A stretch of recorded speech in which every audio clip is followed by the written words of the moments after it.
Welcome to the Jordan B. Peterson podcast. I'm Michaela Peterson.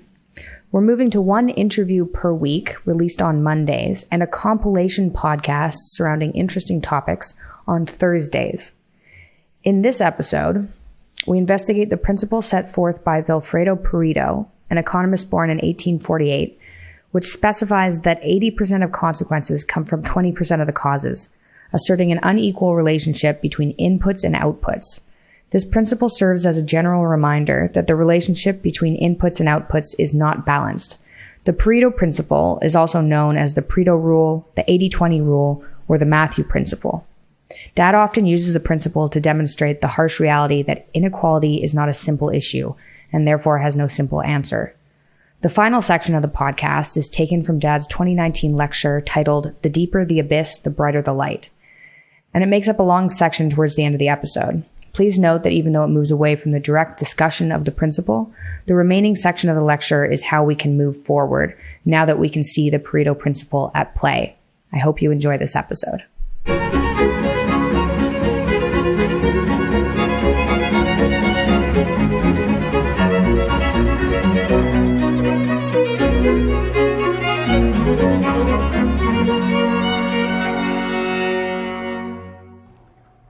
The system in Russia, the Soviet Union, which was a collection of states, an empire, and the system that Mao established in China, and the system that still exists in Korea as a remnant of the Cold War,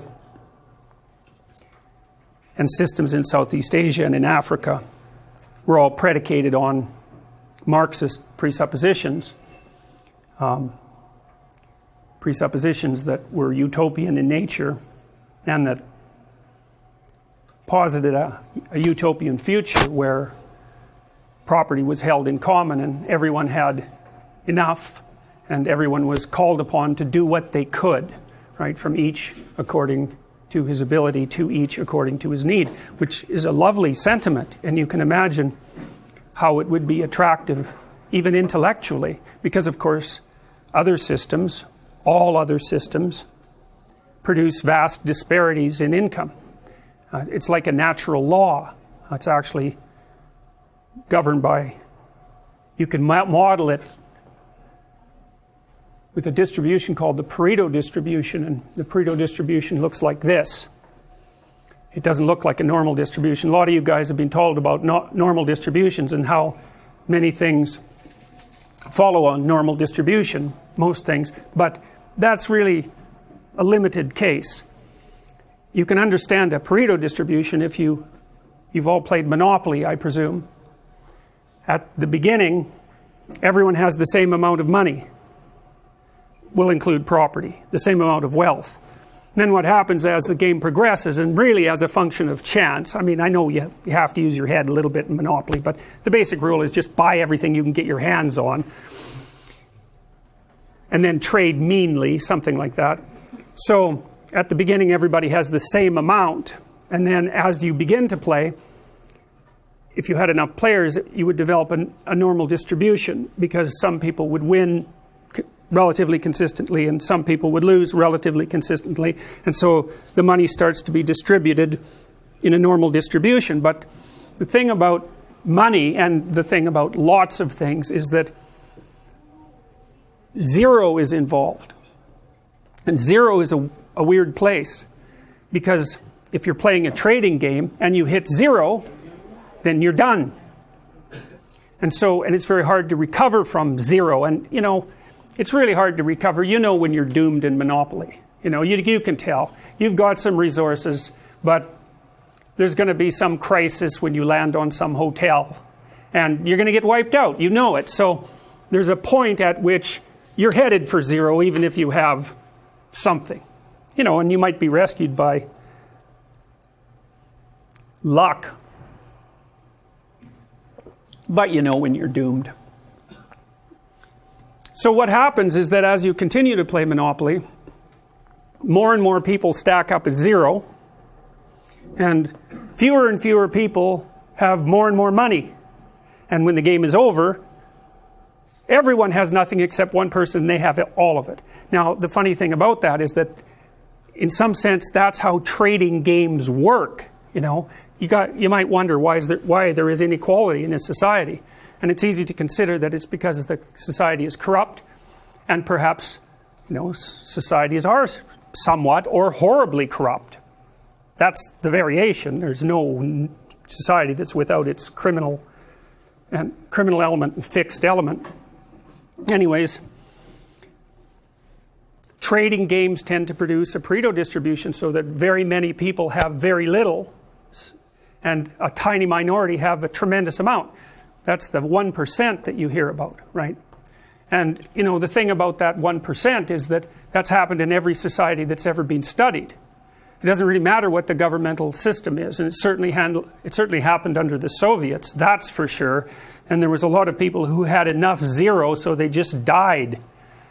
So, you know, the utopian dream was completely unimplementable for a variety of very complex reasons. One is that it's very hard to fight against that distribution pattern when people are trading, because mere statistics will do that. And then there's other things that, and I should tell you as well that the Pareto distribution governs a lot of things. So, like if you look at books, if I remember properly, last year there was something like 1 million English language books published. And I think 500 of them sold more than 100,000 copies, which is none, right? That's none. And of that 500, you can be sure that one of them was by Stephen King, and he took half the money, because there's like 5 authors in the English language who are on every airport paperback stand occupying the top rung, and that's massive real estate, right? Because it's replicated everywhere. And because they're so prominent, and because there are known names, when people are in a hurry and they just want something to read, they just grab that, and then more money goes to those people. And so, you know, success breeds success, and failure breeds failure, and it's not necessarily linear. And that's a really difficult thing to deal with. And it's hard on societies, because one of the things we do know is that, you know, as you stretch out the inequality, you make men, particularly on the lower end of the distribution, more and more likely to be aggressive. It's sort of like, you imagine every man has a threshold for violence, and status is important to men. Not that it's not important to women, but it's different. It's a different kind of status. Status is important to men because it's one of the things that makes them marketable as partners to women. So it actually turns out to be quite important to men. The men tend to compete with one another for status, and hierarchy position. And in a really unequal society, if you're like a low-rung guy, then, and you don't have any opportunity to rise because the society isn't structured so that there's mobility, then the more aggressive guys tend to turn to criminality. And, you know, and so you could say there's a threshold for criminality, and the more inequality pressure you put on a particular area, geographic or political area, the more inequality pressure you put on it, the more men slip past that threshold and into criminality. And, you know, there's been pretty good studies done of drug gang in Chicago. That was the best one. A sociologist actually went and hung out with a drug gang he got into it. I guess the drug gang leader was, you know, I wouldn't say necessarily narcissistic, but that might be a reasonable way of thinking about it. And he was kind of happy with the idea of maybe being the subject of a book. And so this guy was able to associate with them, got to know them quite well. And then the housing project in which the gang was housed was slated for demolition, and the gang broke up. And he got the books, because they kept books. And what he found was the average street drug dealer, first of all, was employed in another job as well, and was making far less than minimum wage. Now, but the guys, you know, further up the chain, of course, followed the Pareto distribution, and so there was a tiny minority of them who were raking in a tremendous amount of loot, and the guys at the bottom were just waiting around for the possibility that they could rise up the hierarchy. And, you know, it's a pretty violent game, so the chances that someone's going to be taken out is pretty high, and then a little slot opens up for some opportunistic second rater, and perhaps he can move up the hierarchy.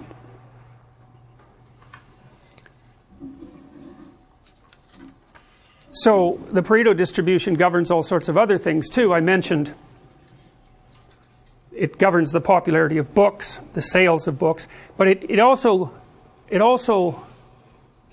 characterizes the distribution of everything that people produce. So if you think of creative production of any sort, artistic production, industrial production, it doesn't matter. Almost everything fails, and a few things succeed beyond anyone's wildest imagination. See, because the Western leftist intellectuals, right from 1919 forward, turned a blind eye to what was happening in the Soviet Union. Now and then they were invited there. Even people who were very well regarded in the West were often invited, and who were sympathetic to the Soviet Union were often invited there for a visit. And the Soviets would do the same thing the North Koreans do now when they invite foreigners to visit, which is that they would set up fake places for them to visit, called Potemkin villages, where everyone was thriving and doing well. The Nazis did the same thing with the concentration camps to begin with, especially the ones they established for children, and then would invite dim-witted leftist Western intellectuals to come to the Soviet Union and see the wonderful paradise that had been set up for everyone, which was a complete and utter facade and sham, and then they would go back to the West and report on how the utopia was progressing precisely according to the Marxist doctrines. And we knew from the 1930s forward, because Malcolm Muggeridge did this to begin with, who investigated what was going on in the Soviet Union, I think for the Manchester Guardian, and he started reporting in the late 1910s and then the early 1920s, if I remember correctly. It was approximately in that period, maybe a bit later. He recorded what was happening when the Soviets attempted to collectivize the peasant farmers. And so what they did was take all these people who were previously serfs, right, only a couple of decades previously, which was not much better than being a slave. You were basically property, and that was happening until about 1880 or thereabouts. The serfs were emancipated. Many of them ended up holding their own land, right? So the land was distributed from the nobles to the peasantry. That was something that Leo Tolstoy was involved in. And by the time the Soviet Revolution came around, which would be at the latter part of the 1910s, after the First World War, the peasant class had actually established farms, of course, varying productivity. Some of the peasant farmers were very, very good at being farmers and produced a huge proportion of Russia's and the Ukraine's food. Because one of the things, we'll talk about this later as the class progresses, one of the things that you'll find if you look at creative production in any domain, it doesn't matter, artistic domain, food production, novels written, novels sold, money generated, number of companies generated, number of goals scored in hockey, etc. Number of paintings painted, number of compositions written, anything like that, where the fundamental underlying measure is human productivity, what you find is that a very tiny percentage of people produce almost all the output. It's called a Pareto distribution, Pareto, and it was studied in detail in scientific productivity by someone named De Sola Price. It's a square root law, so here's the law fundamentally. If you look at the number of people who are in a given domain, who are producing in a given domain, the square root of the people produce half the product. So that means if you have 10 employees, 3 of them do half the work. But if you have 10,000 employees, 100 of them do half the work. Right? It's a very, very vicious statistic. And you won't learn about that in psychology for reasons I have no idea about, because you learn about the normal distribution and not the Pareto distribution. But Pareto distributions govern, for example, the distribution of money, which is why 1% of the people in the general population have the overwhelming amount of money, and 1/10 of that 1% has almost all of that, right? So I think it's like the richest 100 people in the world have as much money as the bottom 2.5 billion. And you think, well, that's a terrible thing, and perhaps it is, but what you have to understand is that that law governs the distribution of creative production across all creative domains. Right? It's something like a natural law, and we'll talk about that more, but imagine what happens when you play Monopoly. You've all played Monopoly. What happens when you play Monopoly? One person ends up with all the money. All right, then you play another game of Monopoly. What happens? one person ends up with all the money. It's actually the inevitable consequence of multiple trades that are conducted randomly. So if you take 1,000 people and you get them to play a trading game, you each give them $100, say, or $10, and they have to trade with another person by flipping a coin. I win the coin toss, you give me $1, you win, I give you $1. If we all play that long enough, one person will end up with all the money and everyone else will end up with zero. So it's a deeply built feature of systems of creative production, and no one really knows what to do about it, because of course the danger is that all the resources get funneled to a tiny minority of people at the top, and a huge section of the population stacks up at zero. But to blame that on the oppressive nature of a given system is to radically underestimate the complexity of the problem. No one actually knows how to effectively shovel resources from the minority that controls almost everything to the majority that has almost nothing in any consistent way, because as you shovel money down, it tends to move right back up, and it's a big problem. Anyways, the reason I'm telling you about that is because after the peasants were granted their land and started to become farmers, a tiny minority of them became extremely successful, and those people produced almost all of the food for Russia and the Ukraine. So what happened in the 1920s when bloody Lenin came along and collectivized the farms was that they defined the kulaks, who were these tiny minority of successful farmers who maybe had a brick house and were able to hire a couple of people and had some land and some livestock and were very productive people. They defined them as socially unfriendly elements, and they sent groups of intellectuals out into the towns to collectivize the farms. And so the idea was that, well, you would pool your land and everyone would farm it collectively, and the land was taken away, of course, from the tiny minority of people who were actually productive and had actually managed to own much of the land. So you have to imagine how that would occur.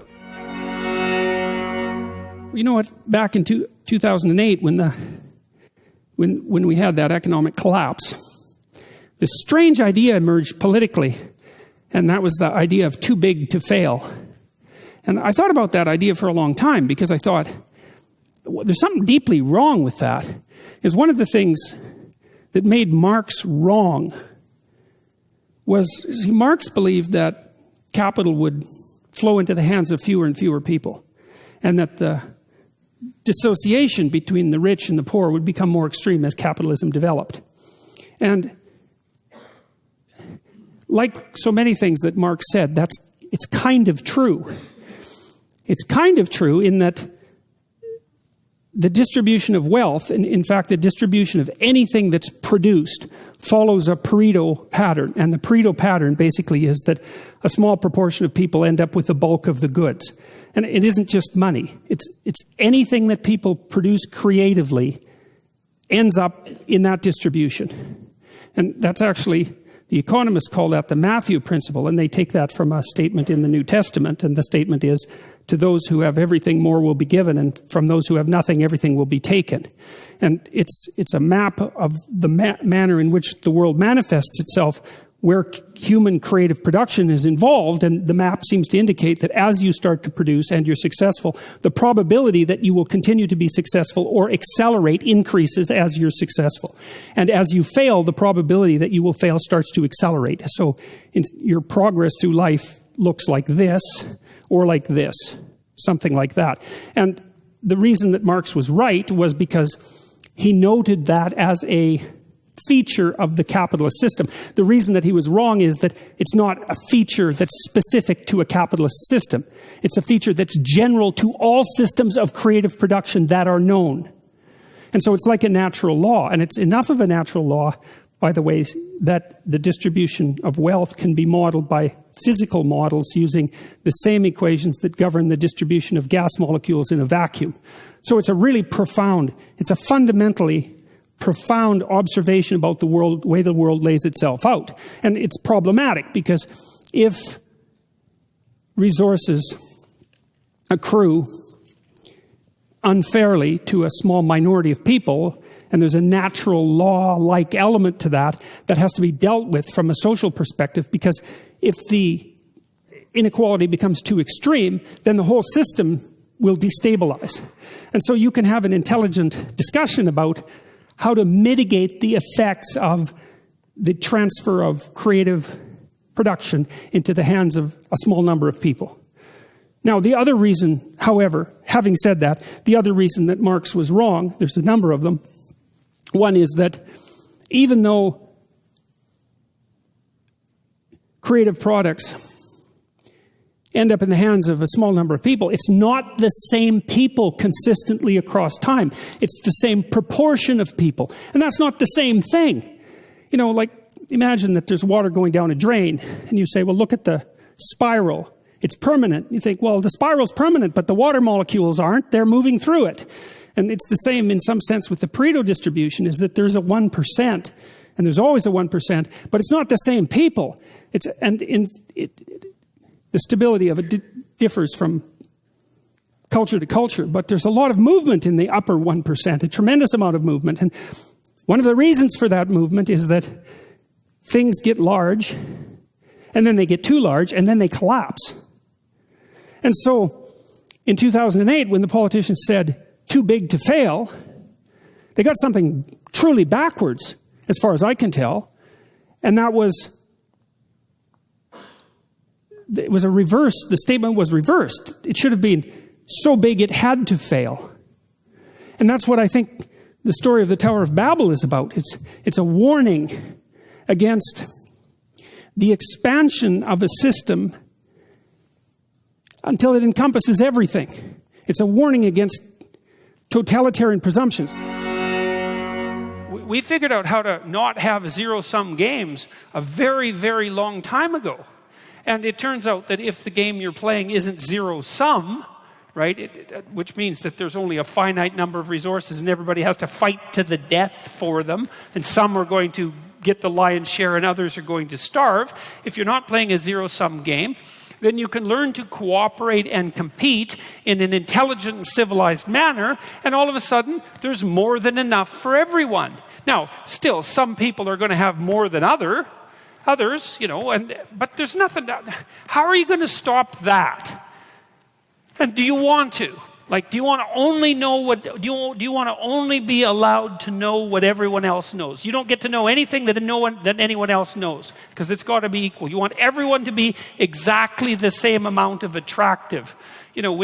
And if you averaged attractiveness overall, and you only allowed each person to be as attractive as the average person, there'd be not much attractiveness left in the world. And it seems to me that that would be quite the loss, you know. And strength. You're not allowed to have any additional strength or ambition or talent or let's say athletic ability. It's like, or artistic ability. I mean, aren't we kind of happy that there's massive inequality in the distribution of talent? I know it's harsh and hard, but you can't expect everybody to have every talent that there is, and it would be a hell of a sacrifice if no one got to have any talent, because it wouldn't be fair.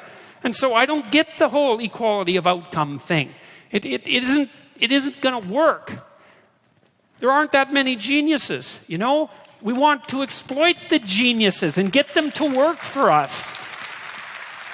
And if the price is that somebody has more than you do of something, well, suck it up, for Christ's sake.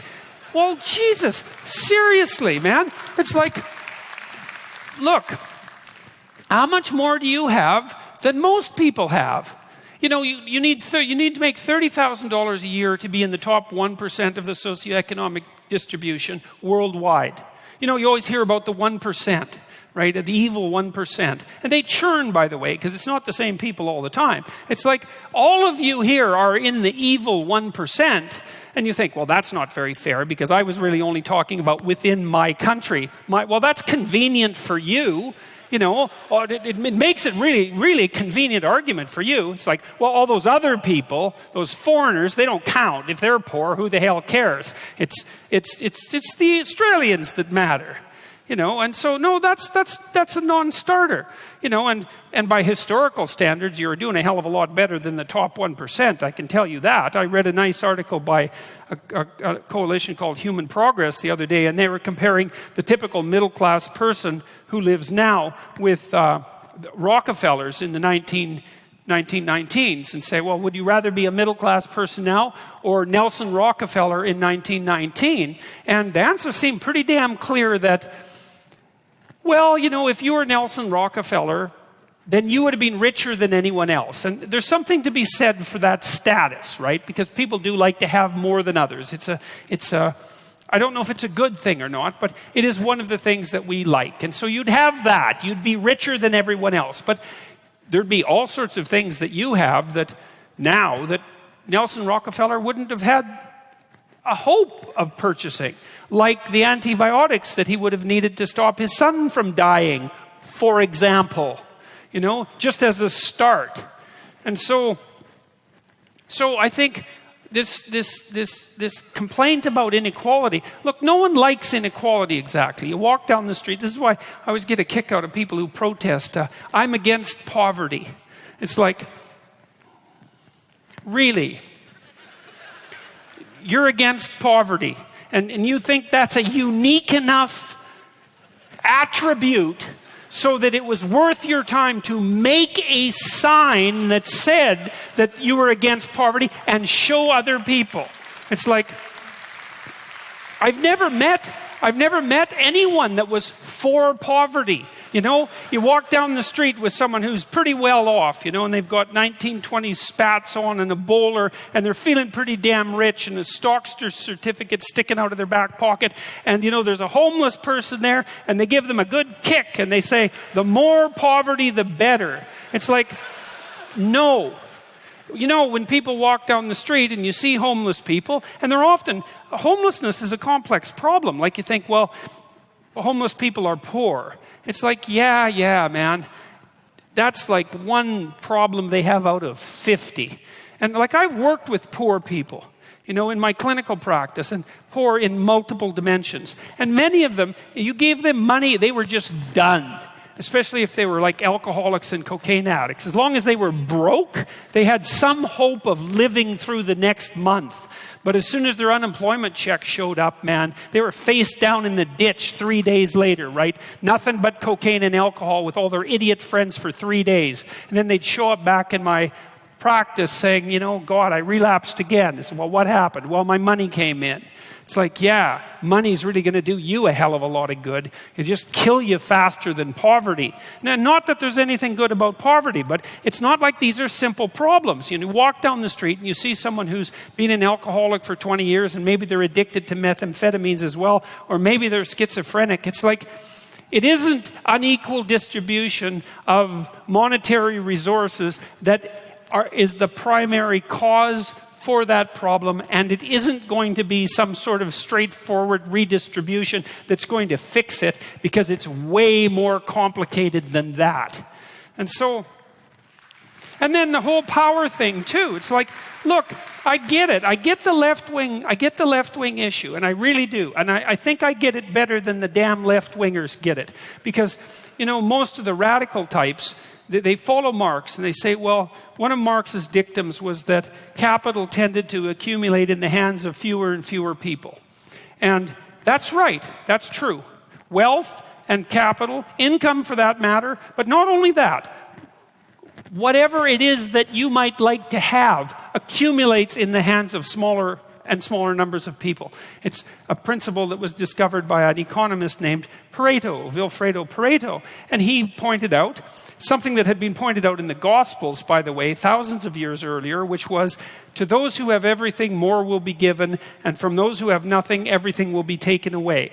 The rule being, once you start to succeed at something, the probability that you will continue to succeed ever more rapidly increases.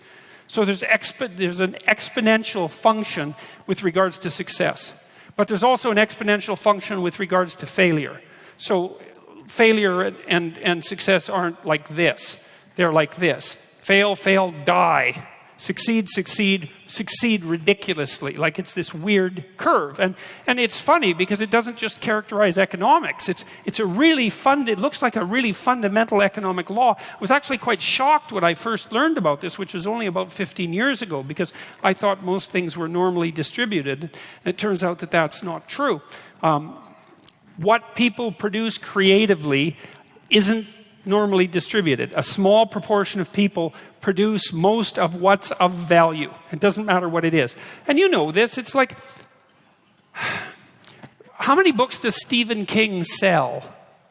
It's like half the books, right? And then there's the next guy after Stephen King, and no one even knows who he is, and he sells like 1/10 as many books as Stephen King. And then there's author number 50, and out of the thousands and thousands of offers, and he's barely scraping by. And then there's the bottom 99.9%, and they can't make a living writing. And that's how it is. And it's the same with musicians. And it's the same with athletes. You know, if you look at number of goals scored, for example, in hockey, I'm a Canadian, so I'll use that. There's a small percentage of absolutely phenomenal hockey players, even in something as amazing as the National Hockey League or any professional sports league. You know, you have to be one hell of an athlete to make it in a professional sports league. And still, you get this tiny group of superstars who are way better at it than anyone else. You know, and so there's this weird rule that as you get more, getting even more gets easier. And who knows why it is exactly. Partly it's practice, and it characterizes all sorts of situations. Like, it characterizes the size of planets. A small number of planets have almost all the mass. It characterizes stars the same way. It characterizes biomass in the Amazon jungle. It characterizes city size. A small percentage of cities have almost all the people. It's like, what's that? And then you go back 10,000 years, you look at a Paleolithic gravesite, and you see what people are buried with. And like, there's one guy, there's two guys there, he's just covered with gold, right? The gravesite is insanely rich, and everyone else has like a bone, and it's theirs, and that's it, you know? And so you analyze Paleolithic gravesites, you see exactly the same Pareto distribution. A small number of people are buried with all the wealth, and almost everyone else has none. And so it's this unbelievably deep proclivity of resources to distribute themselves unequally. And you know this too, because you play games like Monopoly, right? You've all played Monopoly. What happens when you play Monopoly? You all start out equal, right? Exactly 100% equal. And you all have an equal chance of winning because it's basically a game of chance. Not entirely, because you can play stupidly. But, you know, but you can only play so intelligently because you're at the mercy of the dice. And what happens inevitably is that some evil capitalist ends up with all the money and all the hotels and all the houses and just like takes you out. And yet you play and you don't think, oh my God, you know, there's something fundamentally unfair about that. Or maybe you play non-competitive Monopoly, where after every round you redistribute the money so everyone...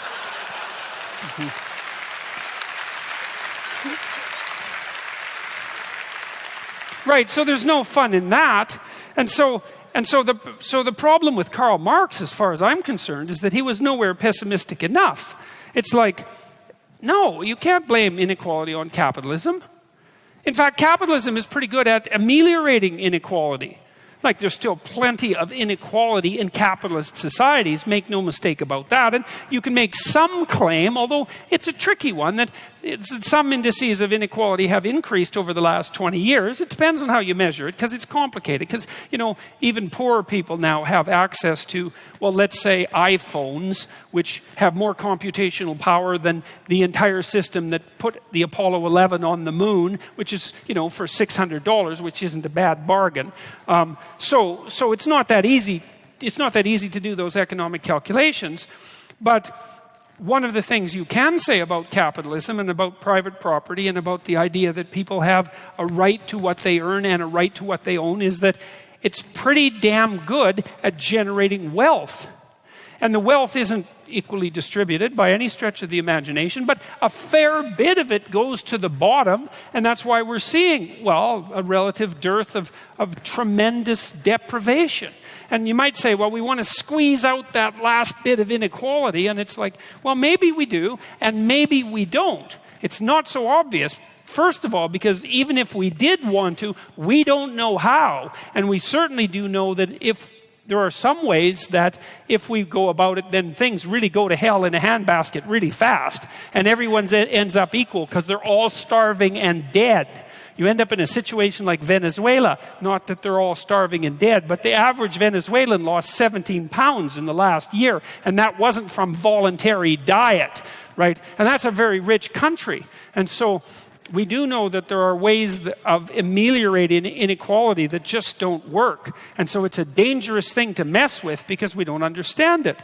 Now, that doesn't mean we shouldn't try to understand it. And that also doesn't mean that the left doesn't have a point. If your society becomes too unequal and too many people stack up at the bottom and they don't have an opportunity to move forward, that seems like it's bad for everyone. And so we could agree on that. And we could try to set up our hierarchies so that they're not too brutal for the people who end up at the bottom, right? That would be nice if we could be sensible and figure out how to do that. But I think we're not doing that bad a job of figuring out how to do it. We build infrastructure that everybody can use. We have universal education systems and so on. And they're not perfect, but they're far from catastrophic. And they're a hell of a lot better than they were 100 years ago. So we are making some progress on that. I think the problem with the radical leftists is that they don't take the problem of inequality seriously enough. They blame it on capitalism. It's like, sorry, that's wrong. It's a way deeper problem.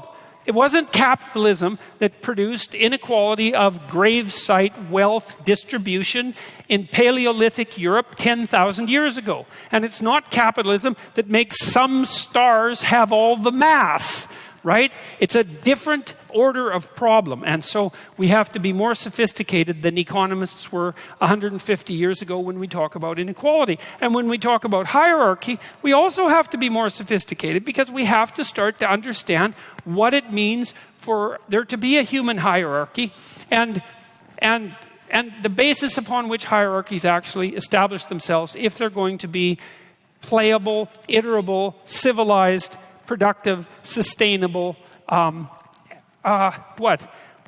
voluntary. That's an important one. What are the characteristics of such things? And I think that if we use a little bit of sense, we can figure that out too. And I like to use the example of plumbers, because I actually happen to like plumbers.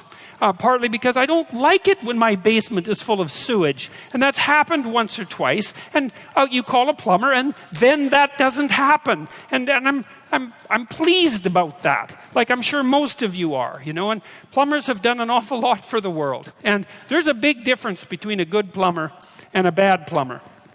I've had 2 bad plumbers. And the first bad plumber was in Montreal, and my tap was leaking a little bit. And so he came in to fix it, and I don't know what the hell he was doing, but he was using a torch, and he was burning something, maybe taking some solder off some pipes underneath the sink, but he lit the wall on fire, which wasn't helpful because the wall wasn't on fire before he showed up. And then he forgot to shut the water off at the main pipe when he took the tap apart. And so then, apart from the fact that my wall was charred, my bathroom was completely covered with water. And then he sort of panicked and he put the thing back together, the tap back together with the washer, which was now extraordinarily damaged. And he shut it off and he had figured out to turn the water off at the main valve by then. And he turned it back on and he left. And it was like, now the wall was on fire and the floor was covered with water, and there was 5 times as much water running out of the tap. This was not an improvement. I joked with my wife that he was an anti-plumber, like an anti-matter plumber. And if he ever met a real plumber on the road and shook his hand, they'd both disappear in a puff of light. So that was one plumber.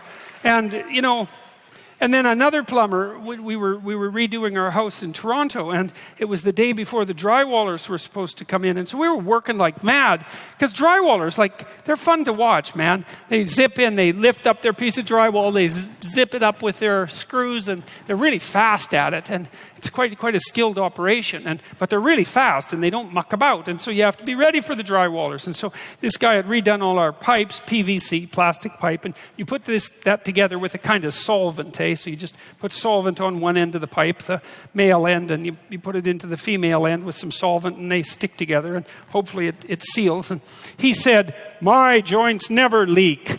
And so we tested them. We went up on this roof, 3 floors up, and filled the pipes up with water, and his joints leaked. It's like 32 joints leaked. We had 4 inches of water in the basement, and this was the day before the drywallers were supposed to show up. And then also we found that he had put a lot of the pipes outside of the wall where the drywall was going to be, which actually also constitutes a mistake, right? Because I don't know about your house, but my house isn't a house where there's plumbing sticking randomly out of the walls. So we had to spend the whole night redoing all the joints and cutting the pipes and, putting them the way they were supposed to. And so that's a bad plumber.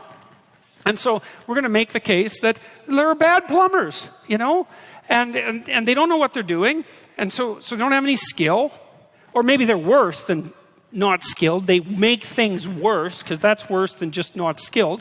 And then you could say, well, maybe they lie to you when they deal with you, and maybe they overcharge you, and maybe they don't treat their employees very well, and maybe they're not good to live with at home either. Who the hell knows? But they're not good plumbers. And so we're going to say that just in the plumbing domain, which is an important domain, skill matters, right? That seems reasonable. And then we might say the same thing about, well, what? Probably matters in law. Like, if you ever need a lawyer, I would recommend that you get a good one. Because if you get a bad one, it's going to cost you a lot more than if you get a good one. Like everything. And, there are good teachers and not so good teachers. And there are good massage therapists. And there are good nurses. And there are horrible nurses. And there are great surgeons. And then there are surgeons that will definitely kill you, And you want to go to one that won't kill you. And you'd assume difference in skill. And whatever your occupation is, bloody well. Maybe you're a short order cook at a diner, and like some short order cooks can whip up a pretty damn decent breakfast in 3 or 4 minutes, and you're pretty bloody happy to sit there and eat it. And other short order cooks can produce some god-awful mess of burnt eggs and wretched toast and rancid bacon and orange juice that's like had a crayon dipped in it for the color, and with a really ornery waitress and coffee that's been cooking since like 1953. And that's a big difference in short order cooks. There's qualitative difference in skill. Okay, and so one of the things we might point out is that part of the reason that we have hierarchies in the West is because people actually differ in skill, not power. Skill. Some people are better at whatever it is they're supposed to be doing than other people, and we think that what they're supposed to be doing is important so that it matters that they're better at it. And what are we going to do? We're going to deny that skill plays a role? All the evidence suggests that it does. Like if you look at what predicts long-term success from a psychological perspective in a given occupation, conscientiousness is the best personality predictor. And conscientious people are dutiful and hardworking, and they have integrity, and they do what they say they're going to do. And so that's the best predictor, second best predictor, and the best predictor is intelligence. And so it looks like in a relatively complicated occupation, if you're going to be successful in a Western culture, the best predictors of your success is whether you're intelligent, skilled, and conscientious. And that's pretty good. Like, how else would you want it to be if you're going to set it up? And it isn't power, because agreeableness is another dimension. You can be disagreeable. Men are more disagreeable than women, by the way. And if our society was fundamentally based on power, then the most disagreeable people would be the most successful. And they're not. They're the ones that are most likely to be in prison. So the evidence just doesn't support that. And then, the other thing is you imagine, well, our society is fundamentally an oppressive patriarchy, and everything's based on power. It's like, okay, so you need a plumber, and so what you do is you go out in the street, or maybe you don't, maybe you cower at home, and these like gangs of plumbers come to your house, and they're armed to the damn teeth with their pipes, and they say, look, I don't know whether you need like some plumbing work done or not, but maybe we'll come in here and break a few things so that you do need it. But even if we're not going to do that, it's like we're the plumbers that are going to take you out unless you call us. And so the next time the toilet overflows, man, here's the number and you better put it on your fridge, or there's going to be hell to pay. Or, the same is the case of like gang affiliated massage therapists, exactly the same thing, tattooed to the hilt, right, armed to the teeth, and roaming the streets, making bloody sure that if you have a stiff neck, that the most powerful massage therapist is the one that you're going to call first. You know, it's complete bloody rubbish. It's absolutely not the case. Now, it is the case that even in a hierarchy that's functional, the thing can go sideways, and it does. You know, you get companies that get too big, they start to get corrupt. People who play politics and who are good at manipulating start to rise up the hierarchy. The structure stops performing its function, its useful function in the way that it should. It starts to degenerate, but generally then it dies. You know, like the typical Fortune 500 company only lasts 30 years, and the typical family fortune only 3 generations. It's not that easy to keep a functional enterprise going. You have to be awake. And so, no, it's not an oppressive patriarchy, our culture. That's wrong. It's based on competence, fundamentally. Imperfect as that is. It's not like we don't make hiring mistakes. It's not like there aren't people who are foolish and blind and hire and fire based on attributes that have nothing to do with competence. But that's a sign of the deterioration of the system and the corruption of the system, and not an indication of its fundamental function. And it's also the case that, and this is partly what I tried to outline in Rule 1, which is pretty much the rule we're going to discuss today. Part of your goal, if you want to take your place in the hierarchy properly, is to be a good person. And that was the argument I was trying to make in the chapter. Not that you're supposed to be like the most brutal crustacean on the block. You know, it's so foolish. It was Kathy Newman, I think, that asked me in the UK. So you're saying that human society should be organized along the lines of lobsters. It's like, look, lady, if you're gonna insult someone, you might want to try accusing them of something, of believing something that someone somewhere believed at least once in the entire history of the human race. And not that. Yes, absolutely. Lobsters for everyone. You know, that's how, what I was trying to make the case was that we have this very old system in our nervous systems, which is very old, which keeps track of where we are in hierarchies, and that regulates our emotions because of it, because it's really important to you and you and you and you. If you're not completely bloody psychopathic, that you have a place in a social hierarchy and that you're admired and respected and valued by other people. And it's so important that the neurochemical system that keeps track of that regulates your other emotions, so that if you're low on the totem pole because, well, for whatever the reason happens to be, sometimes you deserve it, sometimes it's accidental, sometimes you've been hurt. There's lots of ways that this can happen. Your serotonin levels plummet like a defeated lobster, and then you feel way more negative emotion about everything and way less positive emotion about everything. And that's absolutely dreadful. Like that's clinical depression, and it's a terrible, terrible condition. And so it's absolutely crucial that you maintain a tenable position in a hierarchy, and not one of power, but one of competence. And at least even if you're not in a position that's tenable, you're moving upward towards one that's tenable, because that at least gives you hope. You know, because maybe you're young and useless and you don't know what the hell you're doing. You're just getting started. And so you're low man on the totem pole, but it's not like you're stuck there forever. You do some decent work. I had some kid tell me the other day, it was really nice. It was just last night. It was at a comedy show I went to here, and a lot of the comedians knew us. Dave Rubin and I went in there, and so a lot of them knew us, which was quite interesting. And one of them said, God, you know, I was in a rough shape 2 years ago. I was just getting married. I just got married, and I was nihilistic as hell and depressed and bitter, and things weren't going well for me at all. And I was unemployed, and one of my friends got me a job. And he said, I didn't really like the bloody job. I didn't want to have the job, and I was kind of dragging my ass to the work and not doing it well. And I listened to one of your lectures, and it said, look, if you haven't got anything going for you, but you have a job, don't quit your job.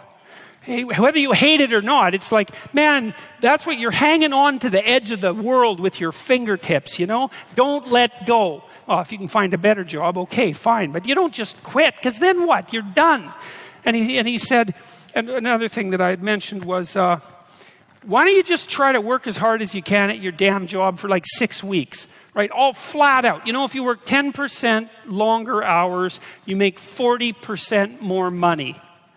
That's something worth thinking about. You know, you've got a job, maybe you show up 15 minutes early and you leave 15 minutes late. You know, and you actually work and your boss notices, because he would probably notice, and then maybe someone's going to get promoted and maybe it'll be you, because something's going to tilt the scales, and that little extra bit of work done without cynicism and resentment might be enough. Well, he said he started at $21 an hour, and in 6 weeks he was making $37 an hour. And it's not a king's ransom, man, but it's a hell of a lot more than zero, and it's quite a lot more than 21. He said his life had turned around substantially because he learned if he put some damn effort into it. And I'm not trying to be Joe Optimist here. Like, I know that people hit runs of bad luck and that things can take you out of life, right? Unfortunate illnesses and betrayal, and like there's no shortage of randomness and horror that can wipe you out even if you're doing your best. But you don't have a better bloody plan than to do your best, and it tends to work a lot better than you think. And what's so interesting about the hierarchies that people set up is that that's how they're set up. They're not set up on power. They're set up on reciprocity and skill and trust. Not always. You know, and if you're in a job where you work hard and you're a good guy and you're doing your best and your boss is a bloody tyrant and you never get a break, it's like, okay, fine. You're in a Foucault world. Get the hell out of it. You know, you get your resume set up, write your CV, fill in the educational gaps that you have. Send out your 25 resumes a day and prepare to make a lateral move, because you're in a bad place. But almost everywhere, and this has certainly been the case virtually everywhere I've worked, and I've had like 50 jobs, you know. If you go above and beyond the call of duty in an awake and intelligent way, interpersonally, socially, with regards to the diligence of your work, with regards to the truth of your attitude and your courage and all of that, that will work. And, you know, if you try it for a year and it doesn't work, then go somewhere else, because you can, right? You're free. I mean, it's not easy. You can't just walk out the door and instantly find another job, but you're not enslaved. You could make a move. You could even decide that you're going to make a move and double your salary. You know, it's not a bad goal, and it's certainly a possibility. It's like, it isn't hierarchy. It's ethics that determines success in a functional society. It's ethics that determines success, not power. The rest of it's a bloody lie. And that doesn't mean that all our systems are perfectly ethical. You know, you got to be awake. If you're in a system, there's going to be some corruption in it. Part of what you're supposed to do is keep your damn eyes open for the corruption and your mouth speaking truth, so when the corruption starts to take root, you object to it so the whole damn system doesn't turn into a pathological power play. And that's part of your ethical responsibility as a conscious being, an ethical being, a religious being for that matter, and a citizen, you know? And you're charged with that. That's why you vote. That's why you're the cornerstone of your state, man. You're the what would you call? You're the wellspring of the ethical actions that replenish the dying world. That's what you are. And if you act, that's what you are. And if you act that out properly, then things work. And that's why that's always been described as ethical behavior. It's not because you're supposed to be good, you know, and being good isn't that easy anyways. And it certainly doesn't mean being nice and harmless. It's not an easy thing to be good. You have to be tough as a damn boot to be good, because you have to stand your ground when you need to stand your ground. And you have to be able to say no when it's time to say no. And you have to mean it. And so then you have to think and plan strategically so that when you're going to say no, you can mean it and it will stick. You know, and that takes a certain amount of integrated malevolence, I would say. And once it's integrated, it's not malevolence, it's strength. It's strength of character. It's the ability to stand your ground. And you have to cultivate that. And you cultivate that at least in part by telling the truth. And so you take your place in the world as a decent person and as a decent citizen, and you play the hierarchical game properly. And that is to stand up straight with your shoulders back. It's like the world's an onslaught. You've got the tyranny of culture to deal with. You've got the catastrophe of nature. You've got your own damn malevolence and ignorance, right? All coming at you. Plus the incredible, complicated, indeterminate potential of the future. That's all coming at you, and it's all your responsibility. And you can cringe away from it and be afraid of it and be victimized by it and be bitter and cynical about it. And no wonder, because it can be painful. Or you can turn around and you can say, man, bring it on, because there's more to me than there is to the catastrophe. And this is what I discovered from looking at what I looked at. I looked at the darkest things I could look at, really, for 30 years. I was really a lot of fun to be around, I can tell you. I looked at the darkest things that I could think of, right? Not only what happened in Auschwitz and what happened in the Gulag, but personal issues. You know, it's like I wasn't so much interested in the totalitarians as a group. I was interested in the people who undertook the terrible acts that the totalitarians required. You know, the people who, I was just rereading Ordinary Men, and it was a story about a police battalion in Poland that trained ordinary policemen to take naked pregnant women out into the fields and shoot them in the back of the head. It takes a lot of training, by the way, before you can bring yourself to do that. And you aren't the same person by the end of it. It's pretty goddamn horrific. You know, and I was trying to figure out, what would it be like to be that person? Because we are that person. And then what would it be like to not be that person, right? To refuse to do that, to not participate in that. You know, and what I discovered by making that totalitarian proclivity personal was that there's more to us than there is to the horror. As nature is, bent on our destruction, bad as culture is, tyrannical and bloody, back as far as you can look, as malevolent as you are in the darkest part of your heart, and that's plenty malevolent. The possibility that's within you that can well up, the courage and the truth and the ability and the skill and the willingness to set things right, if you are willing to set them right, is more powerful than all of that. And so it's so interesting. It was proof for me of an old saying I read from Carl Jung. It's an alchemical motif, in stir qualinus inventur, which is what you most want to be found will be found where you least want to look, essentially. And it's so interesting because it means that if you're willing to turn around and to stand up straight and face the darkness like fully, what you discover at the darkest part is the brightest light.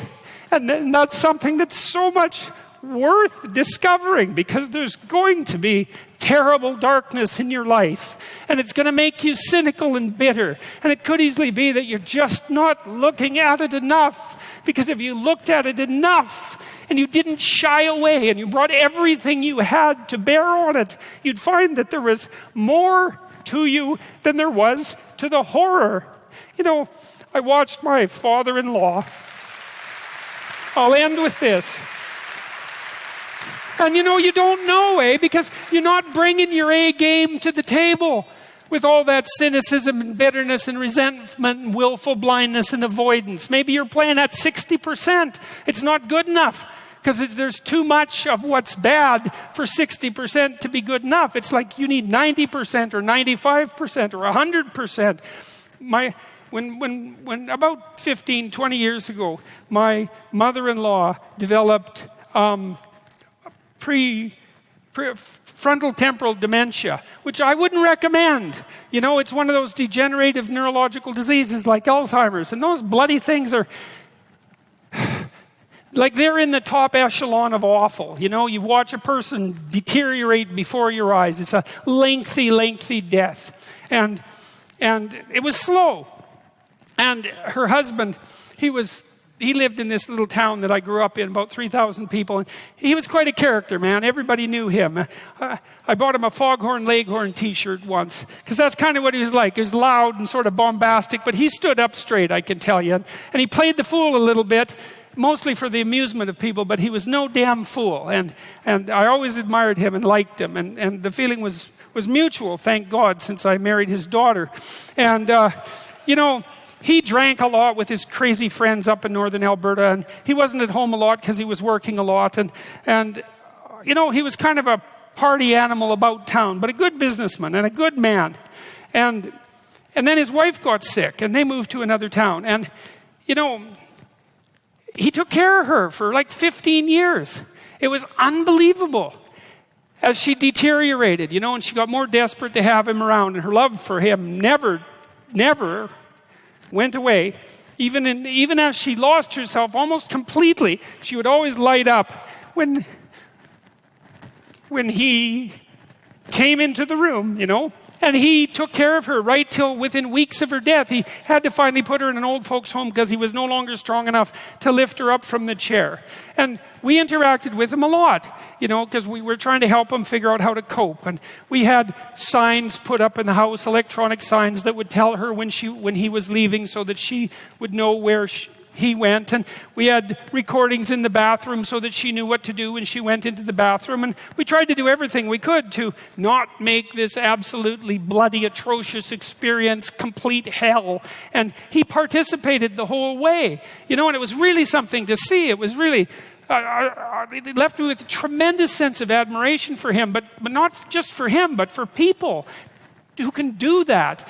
And if there was a new decline, he took it on, and he didn't complain about it. And he tried to do what he could, and like it was no picnic. Don't get me wrong, but it wasn't hell. And then we were all gathered around the deathbed, my wife's mother's deathbed, and the family was there, and they got along pretty well, Her sister's a palliative care nurse, and the other one's a pharmacist, and none of them are particularly afraid of illness and death. They're a pretty tough group. And so, they made sure their mother's lips were wet while she was no longer eating or drinking, and tried to make her comfortable. And they're around the deathbed, and they were kind of getting along, It wasn't family feud at mother's death time. And that was kind of nice. And she died, and that was that. But it wasn't just that, because the fact that the family had coped with it well and nobly and honorably, I would say, brought them together. They were closer afterwards than they were before. And they all had more respect for their father. And then in the old folks' home, he met another woman who had a husband there who had Alzheimer's. And they got to know each other, and he died after a while, and she died after a while. And then a few months later, they started going out. And then eventually they had a relationship, and now they live together. And so he gained something. Like, it wasn't that he replaced what he lost. You know what I mean? Because he still has pictures of his wife up in his house, and she was the love of his life, and that's not going away. But, his family respected him more, and everybody pulled together more, and it wasn't hell at the deathbed, it was just tragedy. And the family pulled together more. And that was a good example of how you can extract at least a certain amount of light out of what's dark, even at a personal level. And it's worth asking yourself. It's like, drop what you're doing that's foolish, that is foolish, and pick an aim that's worthwhile, to make things better for yourself, like you're worth taking care of, like you're worth something, and to surround yourself with people who believe the same, and who are rejoicing in your accomplishments and unhappy when you fail, right? And you're comparing yourself to your accomplishments of yesterday and not to someone else's today, so that you're not jealous and bitter. And you put your own house in order so that you're not cursing the world when some of its disarray might be your fault. And you're trying to pursue something meaningful, and you're doing your best to tell the truth, and all of that. And then you see what happens. Who the hell are you? You think you're a miracle of some bloody bizarre sort.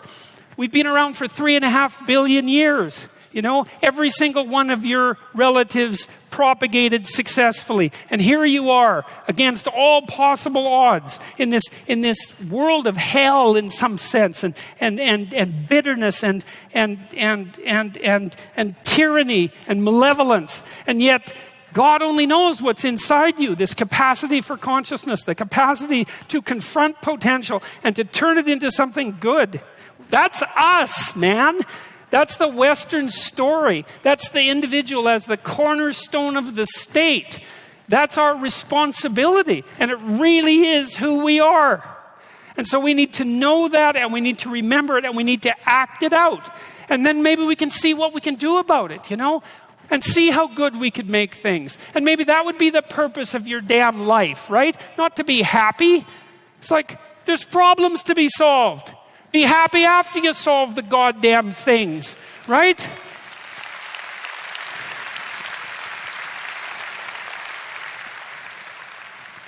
So I learned, because I looked at dark things, that I learned that the light was more powerful than the darkness as far as that I was concerned, and that people were capable, each of us, of remarkable things, and that we need to know that that's what we are. We're this consciousness that confronts potential with all its catastrophe. That's what we are. That's what makes us in the image of God. That's what gives us our intrinsic value. And that idea that we have intrinsic value, that's the bedrock presupposition of our state. We're going to question that, or we're going to live it out. Better to live it out. Find out who you are. Thank you very much.